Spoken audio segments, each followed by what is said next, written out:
Is Seth Rogen's The Studio just Apple TV Plus working through their feelings of how much money they poured into Killers of the Flower Moon? Because if that's the case, this is the greatest punchline in Hollywood history.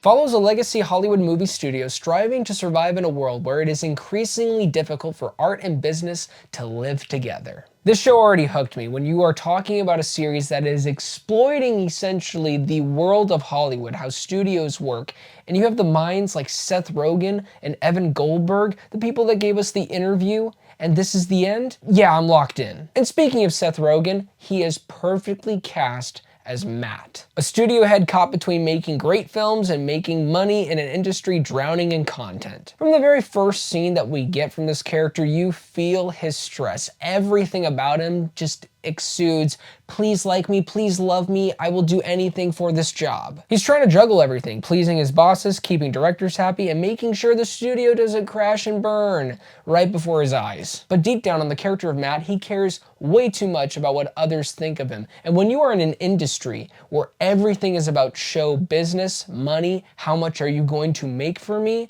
that's going to be a problem in this line of work. The entire 10-episode run follows Matt as he scrambles to fix one disaster from another. He's in a business that runs on pure momentum, meaning come up with ideas. How can you make me money? I want you to create a film based on the IP of Kool-Aid. We just bought the rights. Go. Literal plot point in this series. Essentially, they're trying to copy the strategy of Barbie, but with Kool-Aid. And the insane part of all of that is I can actually see a studio try to do that. Brilliant idea.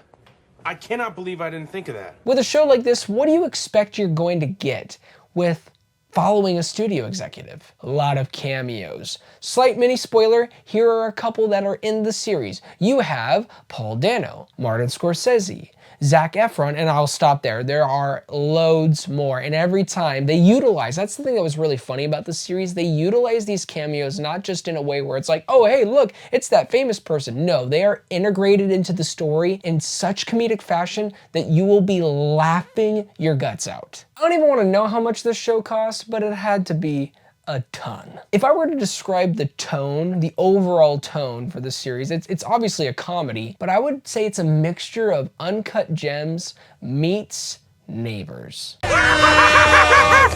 The anxiety never stops. Matt keeps making bad decisions that spiral out of control, and it's just hilarious to watch. With Uncut Gems, yes, we were on an anxiety-driven induced ride, but you genuinely wanted him to stop what he was doing. With this experience, you want Seth to just keep on going. Rogen completely sells the role, bringing a real sense of honesty to a guy who genuinely loves movies but has to deal with the bullcrap of actually making them. The beauty of this show is displaying something that feels so big and so beautiful, like making a movie, but also displaying the ugly side of it, where I could genuinely see these conversations that are played as a comedy actually be a real conversation that studio heads are having, and it's kind of sad. But enough about Rogen. He's not the only one who's a shining star in this series. He's got a wonderful supporting cast behind him. There's Ike Barinholtz, who plays Sal, Matt's buddy and right-hand man. Also, he likes to stir the pot in conversations. And then there's Kathryn Hahn, the wonderful Kathryn Hahn, who is, I believe, the lead over marketing for the studio.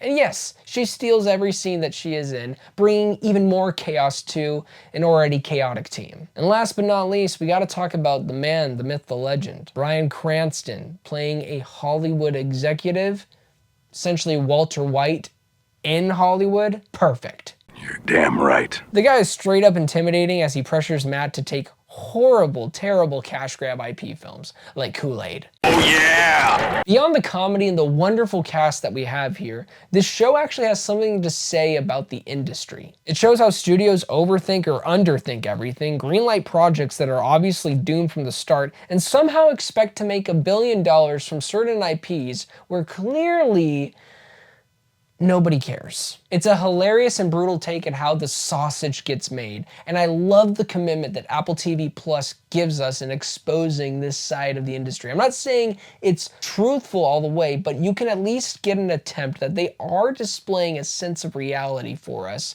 and how these people work. I gotta bring this up. There's literally an episode, I believe it's episode 2, called The Oneer. And if you don't know what a oneer is, it's essentially a long take shot. It's all shot in one take. There's no jump cuts. cuts, there's no this perspective, that perspective. No, it's one long oneer.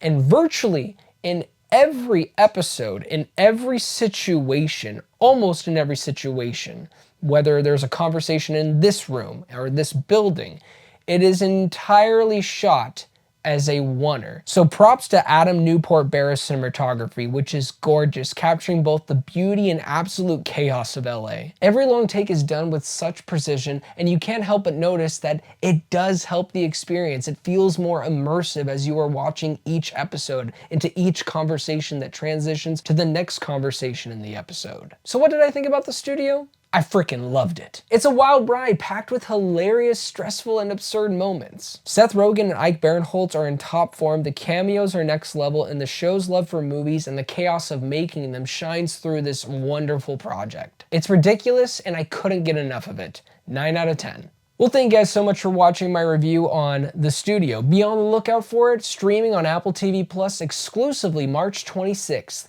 Thank you yet again. Don't forget to like and subscribe, but most importantly, do not forget to be blessed.